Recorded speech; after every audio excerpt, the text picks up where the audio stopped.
सुबह सुबह सासू माँ बैठ गई हैं मेरी हेल्प करने के लिए।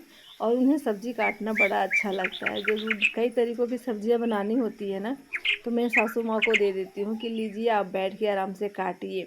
तो उनको थोड़ी थोड़ी सब्ज़ियाँ, कई आइटम अच्छे लगते हैं। तो यहाँ पे मैं एक कढ़ाई में रखी हूँ नेनुआ की सब्ज़ी, और यहाँ पे अम्मा काट रही हैं करेली की सब्ज़ी, और अंदर बन रहा है आलू की सब्ज़ी। तो 3 तरीके की सब्ज़ी मैं क्यों बनाती हूँ, आलू तो बच्चों को स्पेशल चाहिए, और हरी सब्ज़ी बच्चे जल्दी खाते नहीं हैं।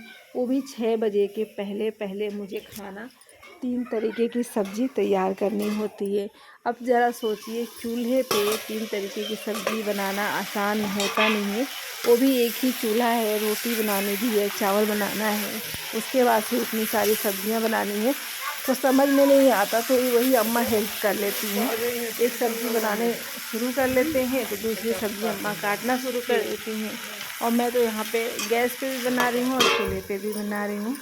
एक सब्ज़ी हमारी बन रही है, दूसरी अम्मा कट कर रही हैं। और चलिए हम तीसरी भी दिखाते हैं वो कि हाँ कहाँ बना रहे हैं। वो मैं अपने गैस वाले किचन में बना रही हूँ, और ये किचन तो हमने आंगन में बना दिया है। बेटा जब भी उठ के आता है ना, तो पहला नंबर आता है किचन में चेक करने कि मम्मी सब्ज़ी क्या चीज़ बनाई हैं लंच में लेके जाने के लिए। तो यहाँ पे 4-5 बीन्स बचे थे, वो बीन्स और आलू की सब्ज़ी यहाँ पे बन रही है। तो सब्ज़ियाँ सारी बन रही हैं चूल्हे पे। अम्मा को बोल दिया है देखने के लिए, और जीविका के यहाँ पे तैयार कर देते हैं, हेयर कम्बिंग कर देते हैं। तो इतनी सारी ज़िम्मेदारियाँ, जानवरों को भी बीच में देख के आओ, सब्ज़ी भी बनाने जाओ, जीविका को भी रेडी करो, किसी ने कुछ मांगा वो भी दो। इतनी भागम भाग भरी ज़िंदगी हमारी सुबह सुबह हो जाती है ना, कभी कभी लगता है कि मैं कहाँ चली जाऊँ, इतने मैनेज कैसे कर पाऊँगी।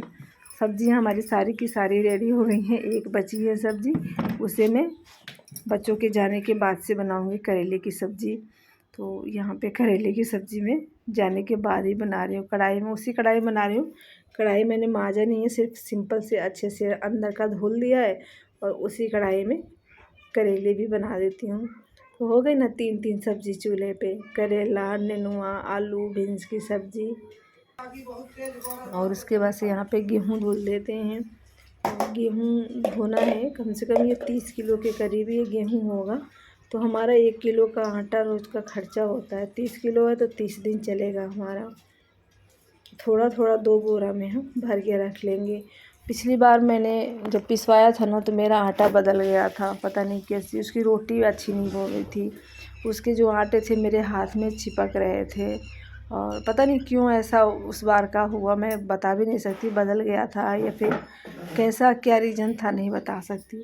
तो गेहूँ की धुलाई हो गई, और पीछे देखिए मैंने बोरे में रख दिया, उसका पानी जो है वो गिर जाएगा तो थोड़ा हल्का भी हो जाएगा। और बाकी ये कंबल वगैरह मैं धो लेती हूँ। काफ़ी सारे कपड़े हैं, कंबल मैंने कल धोए थे, लेकिन कंबल ना ऊपर से नीचे गिर गया तो कुछ मिट्टी लग गई थी, जो अम्मा ने नीचे ही रख दिया था, बोला था कल भी इसे धुल देना। तो कपड़े धो लूँगी सबसे लास्ट में, इस कंबल को मोटर चला के और अच्छे से इसको धो लूँगी। वही मैं चेक कर रही थी धूल कहाँ कहाँ लगी है। तो कोई भी कपड़ा नीचे टच हो जाता है ना, तो अम्मा उसे उठा के फेंक देती हैं, कहती हैं इसे दोबारा धुल के लेके आओ। तो यहाँ छत पे धुल के मैंने डाल दी है। और जब तक मैं गेहूँ का काम करूँगी ना, इतनी तेज़ हवा चल रही है कि ये सूख भी जाएगा, और गर्मी तो इतनी पड़ रही है पूछो मत।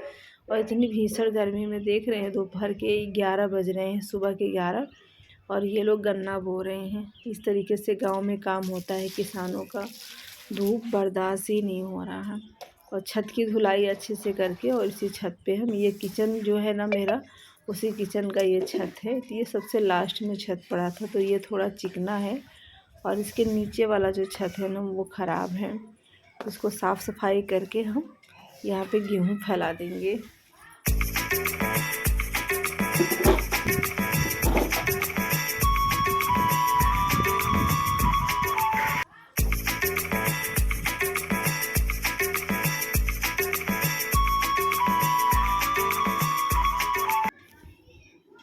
सुबह से लगी हूँ, 12 बज जाते हैं मुझे सुबह से काम ख़त्म होते होते। और जैसे 12 बज देते हैं, बच्चों की और हस्बैंड जी की छुट्टी भी हो जाती है।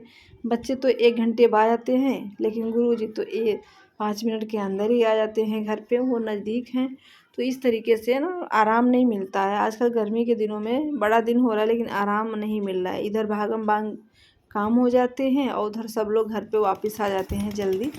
तो शाम को यहाँ पे खेतों में आए हैं करीब 4 बजे।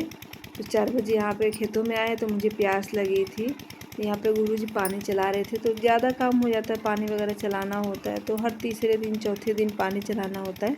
और देख नहीं ये कौवा आके इतना प्यास लगता है जब भी हम खेतों में पानी चलाते हैं ना, तो इतने सारे कौवा बगुला आते हैं पानी पीने नहाने, अच्छा लगता है। मैं हर बार ध्यान पे चढ़ता है तो बना लेती हूँ। मुझे भी प्यास लगी थी, हमने कहा चलो पानी पी लेते हैं। और देखिए इसकी मैं पूरी वीडियो इसकी बनाई थी और इतना मुझे अच्छा लगा था कि क्या मैं बताऊं। तो सभी से एक ही रिक्वेस्ट है कि अपने अपने छत पे इन चिड़ियों के लिए पानी रखा करें, वो भी रोज़ का रोज़ ताज़ा पानी।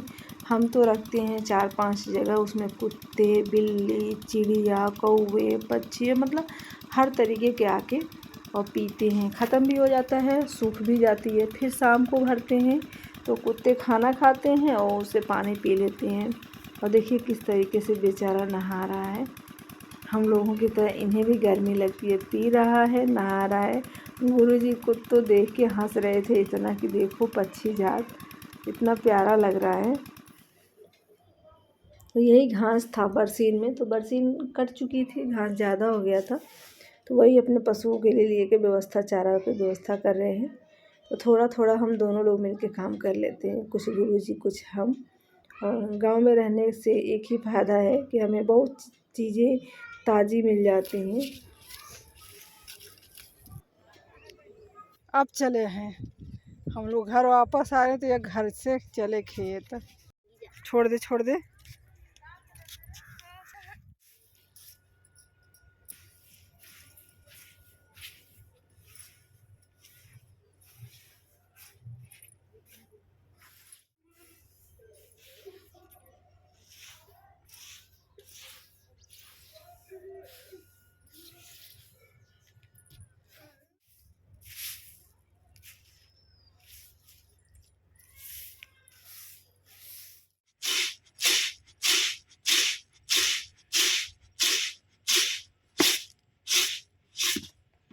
हम लोग के जंगल में डाल दे तो हम लोग का घर ही जल जाएगा दादा।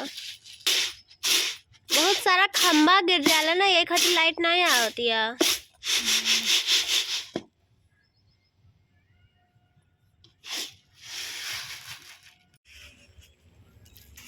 घर पे गेहूं साफ़ करना था, इसीलिए मैं जल्दी खेत से आ गई। मैंने अपना काम कर दिया था, सब्ज़ी वगैरह तोड़ के और घास वगैरह सब कुछ करके चली आई मैं गेहूं साफ़ करने के लिए। तो गेहूं साफ़ करते ही मुझे अंधेरा हो गया और इस तरीके से मौसम हो रहा है, शाम का टाइम सनसेट हो चुका है और हवा बिल्कुल भी नहीं चल रही है। तो गेहूँ छत पे ही हम साफ़ करके और इसे भर लेंगे और फिर इसे हम नीचे गिरा देंगे। हमने कहा इसको नीचे ले जाएंगे, फिर नीचे फैलाएंगे और इस बार गुरुजी से बोल देंगे गेहूँ सामने ही पिसवा लीजिएगा, तुरंत लेके जाइए और तुरंत उसे पिसवा के लेके चले आइए। थोड़ा पिछली बार मोटा हो गया था गेहूँ, इस बार हमने बोला सामने खड़े होके थोड़ा पतला सा महीन आटा करवा दीजिए, उससे रोटी थोड़ी अच्छी बनती है। मोटा हो जाता है दरदरा ना, तो वो नहीं अच्छा होता है। और इसको बांध देंगे और खूब कस के बांधना है ताकि वो नीचे ना गिरे। तो जुगाड़ हम लगा लेते हैं और इस तरीके से। और यहीं पे हम वीडियो अपनी एंड करते हैं, फिर मिलेंगे हम कल। आपको 1 बजे मेरी वीडियो आती है, पब्लिक करती हूँ डेली 1 बजे। और व्यू आए ना आए, लोगों से मैंने बात की, सबने एक ही चीज़ बोला वीडियो डालना मत छोड़िएगा। बस वही कर रही हूँ, डालना नहीं छोड़ूंगी, बस ऊपर वाले की मर्ज़ी है।